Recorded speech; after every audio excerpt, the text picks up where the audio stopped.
बच्चों, कल आप लोगों का सेकंड पेपर है। सेकंड पेपर हिंदी का है। मैंने हिंदी का पेपर मेरे हाथ में रखा हुआ है। ये मार्च 2023 का पेपर है। याद रखिएगा, हिंदी का पेपर इतना आसान है कि ना आपको इसके लिए टेक्स्ट बुक रिफ़र करना है, ना आपको 21, ना ही डाइजेस्ट। याद रखिएगा, अगर आपने डाइजेस्ट रिफ़र भी किया तो सिर्फ और सिर्फ आप लोगों को आंसर 14 मार्क्स के लिए ही याद कर पाएंगे। इसके अलावा जितने भी आंसर है ये आप लोगों को अपने ओन से लिखना पड़ेगा। आप लोगों को पर्टिकुलरली पैसेज दिया हुआ रहेगा। पैसेज देने के बाद आप लोगों को बोलेगा संजाल पूर्ण करो। तो संजाल पूर्ण करने के लिए कौन सा पैसेज देगा ये हमारे को तो पता नहीं है। तो आप लोगों को उसको अच्छी तरीके से रीड करना पड़ेगा और रीड करने के बाद आपको संजाल पूर्ण करना पड़ेगा। इसी के साथ साथ संजाल पूर्ण कर लेने के बाद आप लोगों को देगा समानार्थी शब्द लिखने के लिए। अगर समानार्थी शब्द लिखने के लिए बोला है, समानार्थी का मतलब होता है सिमिलर, उसके जैसा। अगर विलोम शब्द बोला है तो विलोम का मतलब अपोजिट हो जाएगा। अगर एग्जामिनर ने बोला प्रत्यय लगाना है, जैसे दिया है हम, तो हम में हमारे हो जाएगा तो प्रत्यय लग जाएगा। जैसे आपने रे लगा दिया तो प्रत्यय लग जाएगा। अगर प्रत्यय हटाने के लिए बोला है तो याद रखिएगा, प्रत्यय हटाने के लिए बोलेगा तो हमारे का क्या हो जाएगा, हम हो जाएगा। इसी के साथ साथ एग्जामिनर आपको बोलेगा दोस्ती का महत्व क्या है, इस पे आप अपने विचार लिखिए। हर इंसान का विचार एक दूसरे इंसान के विचार से अलग हो सकता है। मेरे नज़रिए में दोस्ती का मतलब कुछ और होगा, आपके नज़रिए में कुछ और होगा। तो ये आपको अपने ओन से लिखना है।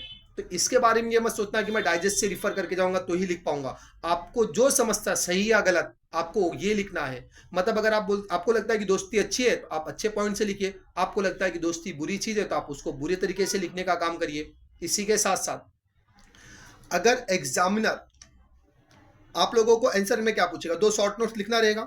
जो दो शॉर्ट नोट्स लिखना रहेगा 3-3 नंबर के लिए आएगा, 3 दिया रहेगा। आदर्श बदला एक चैप्टर कर लो, इसी के साथ साथ पाप के 4 हथियार कर लो। आप लोगों का 2 शॉर्ट नोट्स वहां से अटेम्प्ट हो जाएगा। इसके साथ साथ अगर आप लोगों को ये लगता रहेगा कि व्याकरण व्याकरण इसके अंदर कुछ आता ही नहीं, कभी भी आप लोग याद रखिएगा व्याकरण की अगर मैं बात करता हूँ तो व्याकरण इसके अंदर ज़्यादा देखने के लिए आएंगे तो 2 नंबर है। 2 नंबर से ज़्यादा व्याकरण इसके अंदर है भी नहीं। हाँ, एक चीज़ और मैं देख रहा था, अगर दिख जाएगा तो मैं आप लोगों को बोल दूंगा। आप लोगों को इसके अंदर सेंटेंस दिया रहेगा, सही है या गलत है। आप पैसेज अगर रीड कर पाएंगे तो ही आपको समझ में आएगा कि सेंटेंस जो दिया वो सही है या गलत है। इसी के साथ साथ अगर मैं ग्रामर की बात करता हूँ तो ग्रामर के बारे में मैंने आप लोगों को बता दिया कि ग्रामर ज़्यादा से ज़्यादा कितने नंबर के लिए आएगा, 2 नंबर के लिए आएगा। जैसे कि अगर मैं पेपर देख पाता हूँ तो मेरे हाथ में ये पेपर है, तो अगर पेपर में मैं देखता हूँ तो ग्रामर में दिया गया है सबसे पहला काल परिवर्तन करो। काल परिवर्तन की बात करेंगे या तो भूतकाल मतलब पास्ट टेंस, वर्तमान, या तो भविष्यकाल। भविष्यकाल का मतलब क्या, मेरा 12वीं का रिजल्ट आएगा, मेरे को 90% आएगा, आया क्या, तो जो चीज़ फ्यूचर में होने वाली रहेगी, हम वहाँ जाएंगे, हम पिकनिक जाएंगे, तो जा गए क्या, जाने वाले। तो या कभी भी याद रखिएगा, जब भी भविष्यकाल की बात करेंगे तो वहाँ पे लास्ट सेंटेंस जो एड ऑन होगा, ओंगा, एंगे, यही लगने वाला है। भूतकाल, हम वहां गए थे, तो भूतकाल में लास्ट सेंटेंस जो ऐड होगा, जो एग्जामिनर ने सेंटेंस दिया रहेगा उसके एंड में आके आप लोगों को था, थे, थी ये लगाना पड़ेगा। इसी के साथ साथ यहाँ पे दिया गया अलंकार पहचान कर लिखना। अगर आप लोगों ने टेक्स्ट बुक पढ़ा रहेगा तो आप लोगों को कोई तकलीफ नहीं रहेगा। एग्जाम्पल जो दिया बस उसके अंदर से आने वाला है। कुछ पेपर में मेरे पास जो पेपर है इसके अंदर कुछ एग्जाम्पल दिए, मैं उसको रीड कर देता हूँ, शायद कल आपके काम आ जाए। यहाँ पे दिया है कि पायो जी मैंने राम रतन धन पायो, मुझे मिला, मुझे धन मिला। और धन के लिए मैं किसका नाम ले रहा हूँ, राम का नाम ले रहा हूँ। मतलब मैं धन को कंपेयर कर रहा राम के रूप के साथ। अगर मैं किसी चीज को किसी के रूप के साथ कंपेयर करूंगा तो उसको हम लोग बोलेंगे रूपक अलंकार। दूसरा एग्जाम्पल दिया है राधा वदन चंद सो सुंदर। यहाँ पे बात राधा की हो रही, राधा के वदन की हो रही है, और राधा का जो वदन है वो किसके जैसा सुंदर है, चांद के जैसा।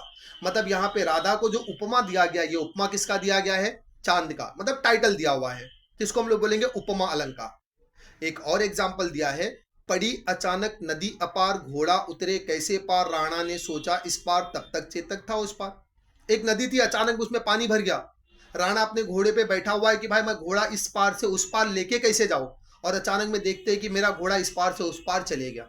ये सोचने में थोड़ा सा अपने को अचंबा करता है। अगर अचंबित करने वाली इम्पॉसिबल सी कोई चीज दिखेगी तो उसको हम लोग बोलेंगे अतिशयोक्ति अलंकार।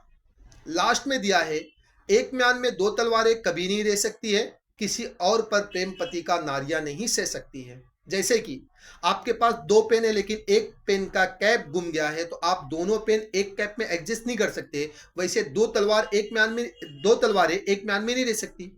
दूसरा एग्जाम्पल दिया है, किसी और पर प्रेम पति का, मतलब पति किसी और का हक कोई और जताए, ये नारियां बर्दाश्त नहीं कर सकती है। ये हर नारी का अपना अपना दृष्टिकोण होता है, इसके लिए बोला जाता है दृष्टांत अलंकार। बाद में फिर से दिया हुआ है, रस पहचान कर लिखना। आप लोगों को रस आइडेंटिफाई करना है। अब यहाँ पे आम रस, ये रस की बात नहीं हो रही, अगर आप लोगों ने पढ़ा रहेगा तो आप लोगों को समझ में आएगा। अच्छा, होता क्या है, आप लोगों को रस तो पता है, लेकिन रस लिखा कैसे जाएगा ना, ये आपको पता नहीं है। आप लिख के आने के बाद भी एग्जामिनर क्या कर देता है, उसको गलत दे देता है। वजह क्या है कि आपने सही तरीके से लिखा नहीं है। तो आप एक बार उसको लिख के प्रैक्टिस कर लेना। जैसे कि दिया गया, सुड़क सुड़क घाव से पिल्लू मवाद निकाल रहा, नासिका से श्वेत पदार्थ निकाल रहा। अगर आप लोगों के सामने किसी के नाक की गंदगी निकलेगी तो आप लोग क्या बोलेंगे, छी बोलेंगे ना। तो अगर ऐसे कोई सेंटेंस पे ऐसी कोई अल्फाज आ जाता है मुंह के अंदर से, तो उसको हम लोग बोलेंगे बीभत्स रस।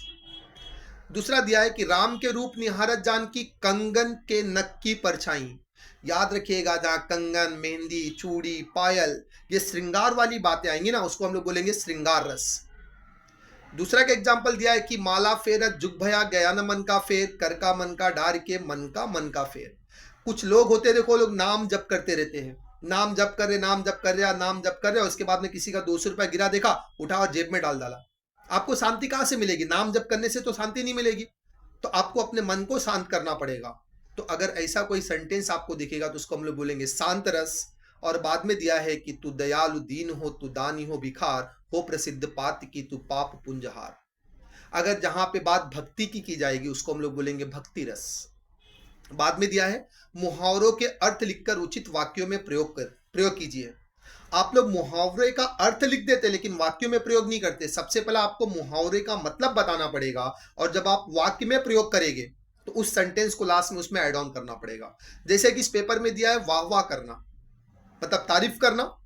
अब आपको लिखना पड़ेगा प्रयोग। प्रयोग में लिखना पड़ेगा कि आज पूरी दुनिया हमारे प्रधानमंत्री की क्या कर रही है, वाह वाह कर रही है। टस से मस ना होना, भयभीत ना होना, अपनी बातों पे अडिग रहना। अब आपको वाक्यों में प्रयोग करने के टाइम लिखना पड़ेगा, आतंकवादी अपनी बातों से जरा सा भी टस से मस नहीं होते। बाद में दिया गया है कि वाक्य को शुद्ध करके लिखना है, मतलब आप लोगों को गलत सेंटेंस दिया रहेगा, उसको आपको रेक्टिफाई करना पड़ेगा, उसको सही करना पड़ेगा।